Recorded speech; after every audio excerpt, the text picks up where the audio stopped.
الحمد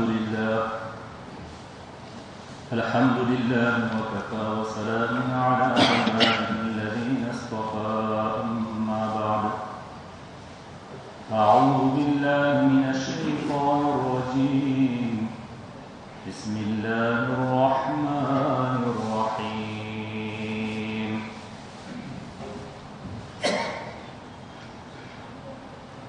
إن الذين كفروا وماتوا وهم كفار فلن يقبل من أحدهم ملء الأرض ذهبا ولو افتدى به أولئك لهم عذاب أليم وما لهم من ناصرين صدق الله العظيم. Remercions Allah le clément, le miséricordieux, de nous avoir donné le tawfiq de venir quelques instants avant le khutbah et la salat al-Jumu'ah pour parler et écouter ces paroles sacrées, les paroles de notre bien-aimé prophète Muhammad Mustafa sallallahu alayhi wa sallam. Dans exactement une semaine, c'est-à-dire vendredi prochain, se déroulera ici à Saint-Louis même, dans notre ville, dans le Médan, dans le terrain qui est situé près du Ika, à Bel-Air, à l'étang, se déroulera un grand événement qu'on appelle le Ijtima ou le Jour, qui signifie un grand rassemblement où, alhamdulillah, des différents ulama, savants religieux et saints de l'islam se déplaceront de plusieurs pays pour venir nous donner des conseils sur comment faire, comment agir, quel plan adopter, quelle attitude à avoir pour protéger notre iman.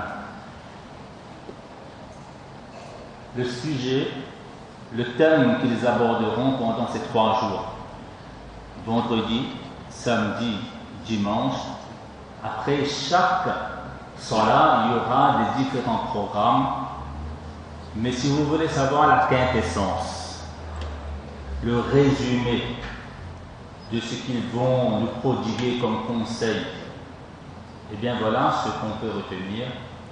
Comment faire, comment agir pour protéger l'iman qu'Allah Ta'ala a mis dans le cœur de chacun d'entre nous et que chacun d'entre nous aimerait quitter ce monde avec ce iman. Reste à savoir que nous avons oublié, nous en tant qu'êtres humains, nous avons oublié un grand nombre de notre passé. Le présent, à peine si on peut le maîtriser. Quant à l'avenir, ça nous échappe totalement et complètement. Qu'est-ce que l'avenir nous réserve concernant notre iman et notre santé spirituelle? Personne ne peut nous le garantir, nous donner une assurance quelconque. Mais par contre, nous avons l'obligation de moyens, non pas l'obligation du résultat. Il faut qu'on mette tout en œuvre pour protéger notre iman.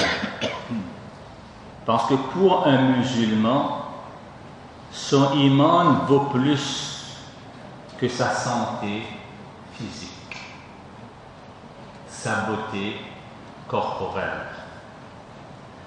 Vaut plus 1000 fois, des millions de fois, de milliards de fois plus que tous les plaisirs éphémères de ce bas monde.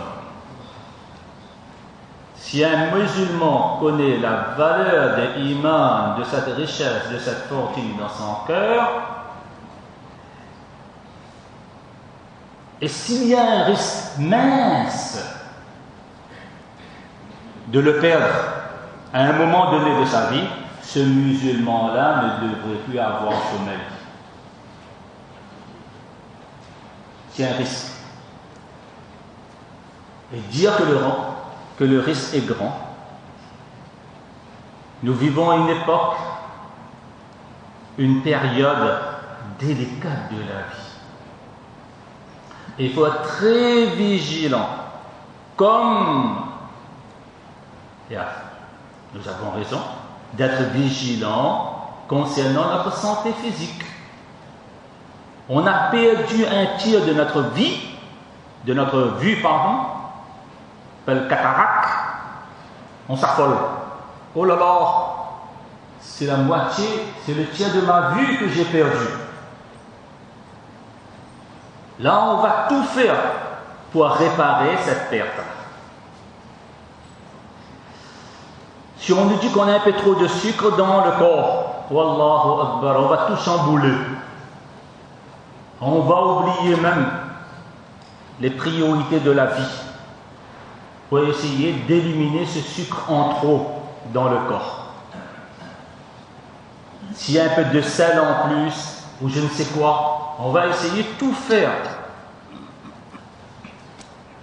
C'est compréhensible, parce que la santé n'a pas de prix. Mais pour un musulman, Wallah, pour un musulman, sa santé spirituelle, son iman vaut beaucoup plus, des millions et des milliards de fois plus que sa santé physique. Et là, j'aimerais vous emmener avec moi dans certains versets du Coran où Allah tabaraka wa ta'ala nous parle de l'importance. Où Allah tabaraka wa ta'ala nous fait savoir l'importance de l'imam.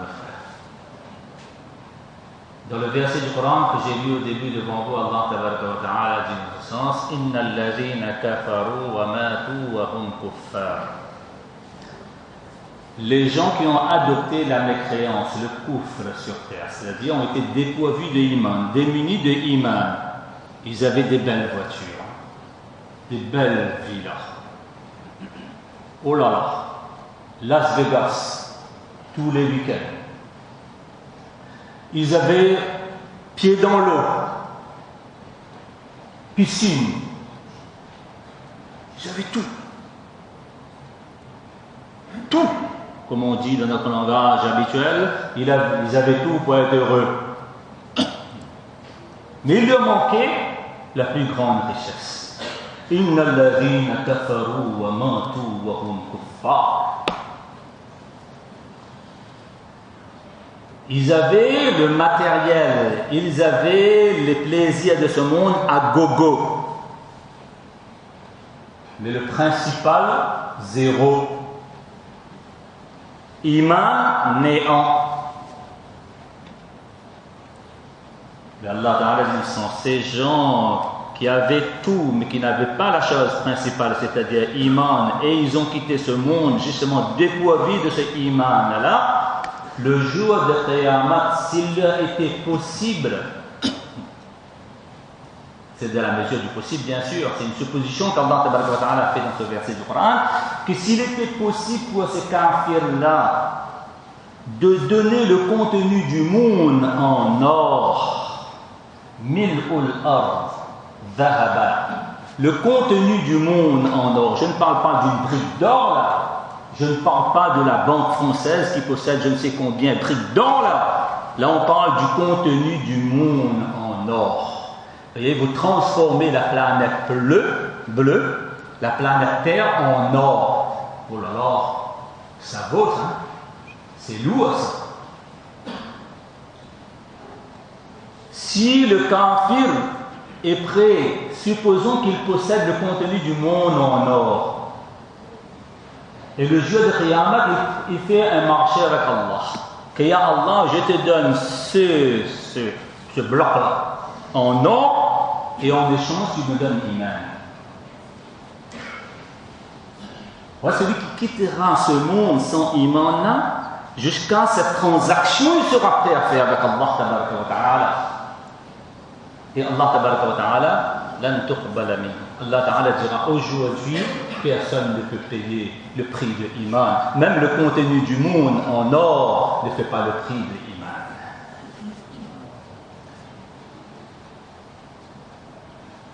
Voilà pourquoi un musulman préfère mourir avec un cancer que sans iman. Il vaut mieux mourir avec diabète que sans iman. Il vaut mieux mourir les poches vides que sans iman.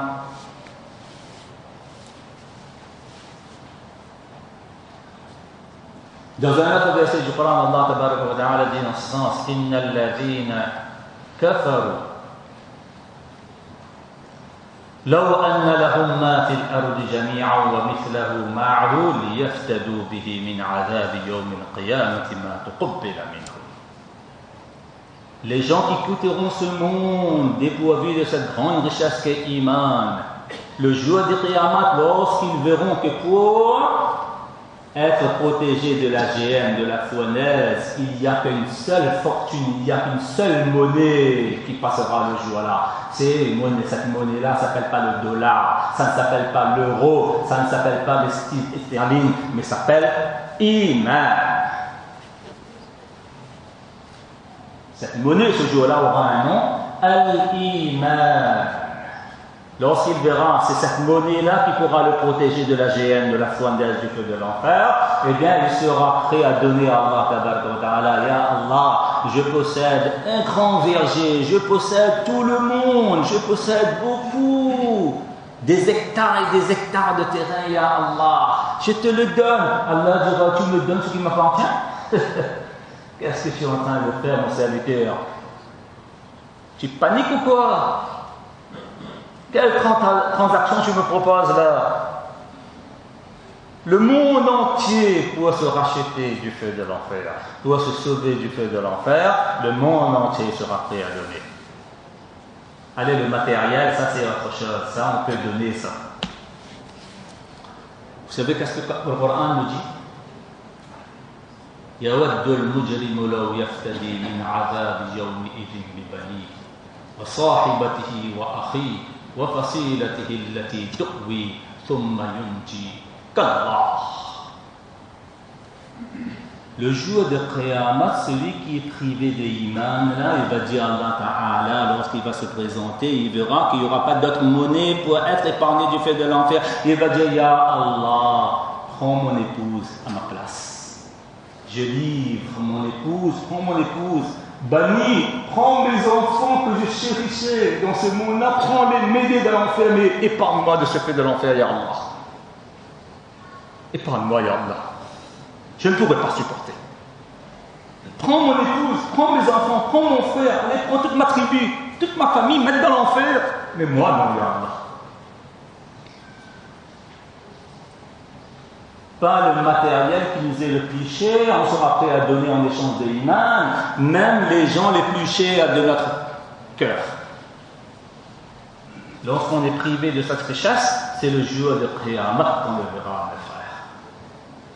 Et l'époque que nous sommes en train de traverser, je disais, la société dans laquelle nous vivons, c'est une époque difficile, à propos duquel le prophète Hassan a dit dans ce sens: tenir Iman dans le cœur, c'est exactement comme de tenir du brasier, du charbon ardent dans les mains. C'est aussi difficile que ça. C'est aussi difficile que ça, mes frères. Voilà pourquoi il faut être très vigilant. On est en train de diaboliser l'islam, de ternir l'image de l'islam. Attention, on est en train de travailler sur notre cerveau pour arracher dans notre cœur ce qui est le plus important chez un musulman.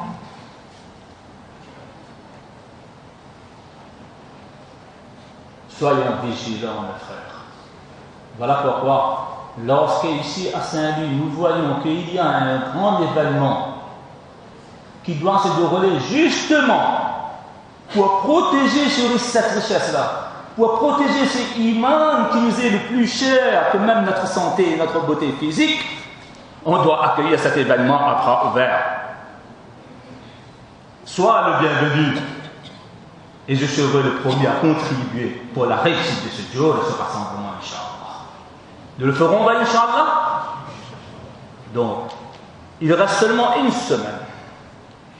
Une semaine pour les préparatifs, mes frères.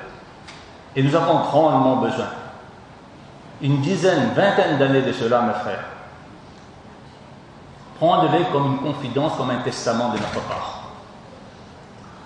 Une vingtaine d'années de cela, j'avais l'habitude de lire un hadith prononcé par la bouche de notre bien-aimé prophète Mohammed Mustafa sallallahu alayhi wa sallam, qui disait qu'arrivera une époque, une période, où certains musulmans vont se réveiller avec iman. Mais avant d'arriver au lit le soir, ils seront privés et vont perdre leur iman. Le hadith continue. Le musulman va dormir avec iman. Mais le lendemain matin, lorsqu'il se réveillera, il sera privé de iman. Il y a une vingtaine d'années, peut-être on pouvait se poser cette question, est-ce que cette période est la nôtre ou non? Mais 20 ans après, mes frères, la barbe a blanchi. On peut dire, mes frères, que ce hadith s'applique à nous, mes frères. Wallah, mes frères. Ce qu'on voit à travers les petits écrans, le grand écran, ce qu'on entend parfois de la bouche de certains musulmans, malheureusement, ce qu'on est en train de voir à travers les réseaux sociaux, etc., il faut craindre pour notre iman. Il faut craindre, il faut avoir peur. Non, mes frères, personne ne donnera l'assurance à vie qu'on va quitter ce monde avec iman. Non. Et encore moins pour nos enfants, mes frères. Et encore moins pour nos enfants. Avec ce qu'on est en train de mettre dans l'esprit, dans le cerveau de nos enfants, ce sont des microbes, ce sont des virus qui ne tuent pas les cellules du cerveau. Mais chaque vide de iman qui est dans le cœur du musulman est tué. Donc c'est pour cette raison, mes frères, cet événement de jour ne doit pas être considéré comme une banalité, à la légèreté. C'est une chance pour Saint-Louis. C'est une chance pour Saint-Louis, pour les Saint-Louisiens et les Saint-Louisiennes, qu'un jour se fasse dans sa ville. Parce que ces gens-là et ces savants de l'islam vont nous prodiguer des conseils, des méthodes, des plans, des façons de vivre, une école ambulante même. Leur intérêt principal et leur centre d'intérêt, la cible de toute leur intervention sera notre imam. Musulmans, réveillez-vous, votre imam est en danger. Je vous donne la conclusion, la quintessence de tout ce qu'ils vont aborder là-bas. Et on a grandement besoin, chacun d'entre nous, d'écouter attentivement leurs conseils. Pour nous-mêmes, pour nos enfants, pour nos générations futures, Inch'Allah. Parce qu'aujourd'hui, ce n'est pas une critique, c'est une constatation. Le musulman est prêt à vendre son iman pour un plaisir temporaire. Pour avoir une petite santé physique, il est prêt à aller consulter des marabouts, des charlatans, des arnaqueurs, des sorciers, des polythéistes, des athées. Oh là là, la liste est tellement longue. Allez même consulter les mauvais djinns. Oh mes djinns, venez ici. Je vous invite, dites-moi, qu'est-ce que je dois faire quand je suis malade? Subhanallah, on appelle notre ennemi déclaré pour lui demander qu'est-ce que je dois faire lorsque je suis malade. Il va nous donner un grand poison comme ça. Quel médicament?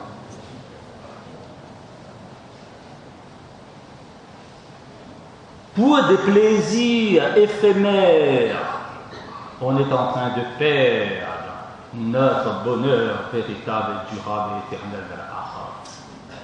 Voilà pourquoi il est important pour que chacun d'entre nous fasse le maximum possible pour participer, Inch'Allah, aux divers programmes qu'il y aura, Inch'Allah. Après chaque namaz, il y aura des programmes.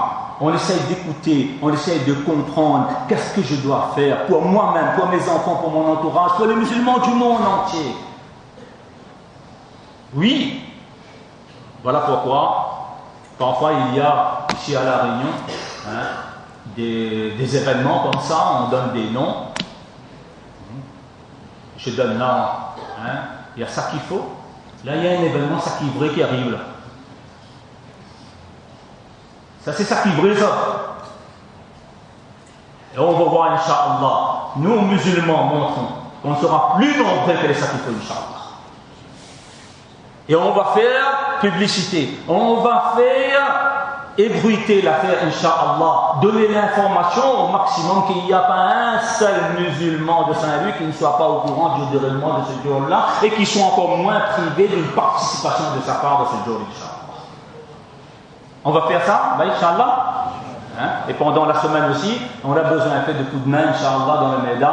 Mais on demande tous les frères, plus particulièrement donc les jeunes, qu'Allah Ta'ala a donné le muscle, a donné la force aussi, alhamdulillah. Donc, de venir, il y a beaucoup de travaux encore à effectuer. Inch'Allah, Allah Ta'ala fasse que ce jour, nous pouvons contribuer au maximum possible, nous pouvons y participer et Inch'Allah, fasse voir qu'Allah fasse qu'il y a la réussite de jour. Et la réussite de jour, c'est quoi? C'est un maximum de musulmans prend conscience qu'il y a grande urgence pour protéger l'imam.